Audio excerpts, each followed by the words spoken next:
வணக்கம் தங்க குழந்தைகளே, நான் உங்கள் கார்த்திகா கவின்குமாரத்தை. நாம இன்னைக்கு கேட்க போற கதை எழுத்தாளர் உமையவன் அவர்கள் எழுதிய கிணற்று பூதம் என்ற நூலிலிருந்து 3 சக்கர சைக்கிள் அப்படின்ற கதையை தான் நாம இன்னைக்கு கேட்க போறோம். குகன் இந்த ஆண்டு 5ஆம் வகுப்புலேருந்து 6ஆம் வகுப்புக்கு போகிறான். இது குகனுக்கு மட்டுமில்ல, ஒட்டுமொத்த கிராமத்துக்குமே ரொம்ப மகிழ்ச்சியான செய்தி. ஆமாம், குகன் ரொம்ப நல்லா படிப்பான். படிக்கிறதோட மட்டும் இல்லாமல் ஒழுக்கமான மாணவனும் கூட.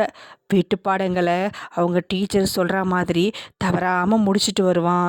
அவங்க டீச்சர் சொல்கிறது எல்லாத்தையும் கேட்டு நடப்பான்.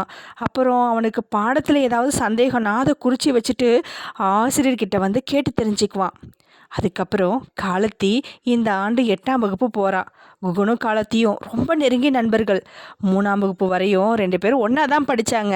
இடையில குகனுக்கு பக்கவாதம் வந்தப்போ 2 கால்களும் அவனுக்கு செயலிழந்து போயிடுச்சு. இதனால் 3 ஆண்டுகள் குகனால் பள்ளிக்கு போகவே முடியல.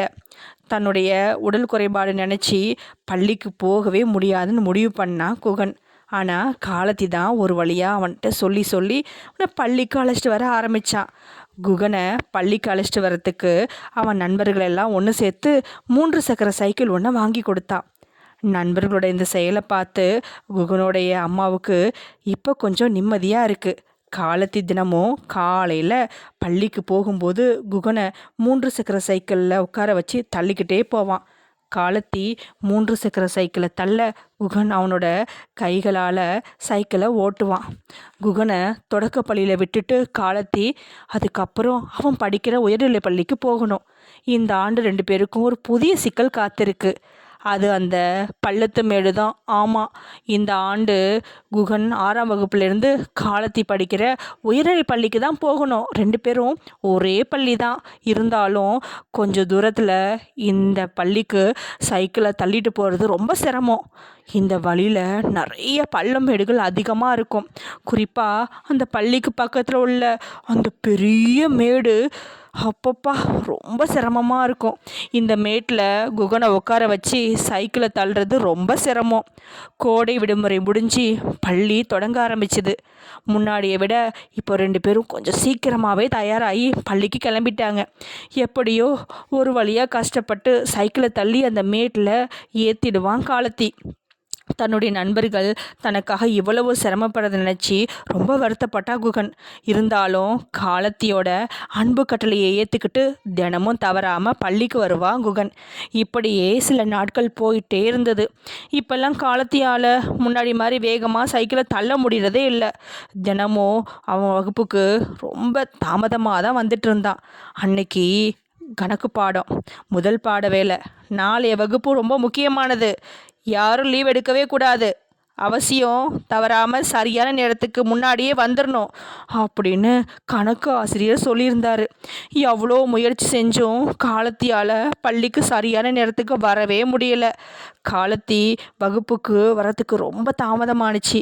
ஆமாம், பாதி பாடத்தையே கணக்கு ஆசிரியர் முடிச்சிட்டாரு. அதுக்கப்புறம் ரொம்ப நாளாக காலத்தி பள்ளிக்கு ரொம்ப நேரம் கழித்து வரான் அப்படின்னு தெரிஞ்சுக்கிட்ட கணித ஆசிரியர் அவனை கண்டித்து வகுப்புக்கு வெளியில் முட்டி போட சொன்னார்.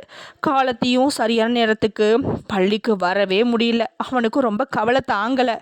மறுநாள் காலையில் வழக்கம் போல் குகனோட சைக்கிளை தள்ளிக்கிட்டு காலத்தி வந்தான். அந்த பெரிய மேட்டில் ரொம்ப சிரமத்தோட அந்த சைக்கிளை தள்ள தன்னோட பள்ளி சீருடை எல்லாம் அப்படியே நனைஞ்சி போய் நெத்தியில் வேர்வை சொட்டிக்கிட்டே இருந்துச்சு. தலையை குனிஞ்சி 2 கால்களையும் தரையில் அழுத்தி 2 கையாலையும் சைக்கிளை தள்ளிட்டு இருந்தான். திடீர்னு 3ஆவதாக ஒரு கை தள்ள ஆரம்பிச்சுது. சைக்கிள் அட எவ்வளோ வேகமாக முன்னேறிடுச்சு. குனிஞ்சிருந்த தலையை நிமிந்துன்னு யாருன்னு பார்த்தா, அட என்ன ஆச்சரியம், அவரது தன்னுடைய கணித ஆசிரியரோட கை. வேறு பள்ளியிலிருந்து இப்போ தான் அந்த ஸ்கூலுக்கு புதுசாக வந்திருக்கார் அவர். அதனால் காலத்தி ஏன் பள்ளிக்கு தாமதமாக வரான்னு அவருக்கு தெரியாது. ஆனால் இப்போ புரிஞ்சு போச்சு. சைக்கிளை மேட்லேருந்து அப்படியே தள்ளினதுக்கப்புறம் காலத்தியோட தோளில் தட்டி கொடுத்தார் அந்த கணித ஆசிரியர். சிரிச்சுக்கிட்டே சைக்கிளை முன்னாடி வேகமாக தள்ளினா காலத்தி. இதுக்கப்புறம் அவனுக்கு ரொம்ப மகிழ்ச்சி ஆயிடுச்சு. 2 பேரோட குற்ற உணர்ச்சியும் போயிடுச்சு. இது எதுவுமே தெரியாத குகன் அவனுடைய சைக்கிளை முன்னோக்கி ஓட்டிட்டு இருந்தான். என்ன குழந்தைகளே, உங்களுக்கு இந்த கதை பிடிச்சிருந்ததா? நன்றி.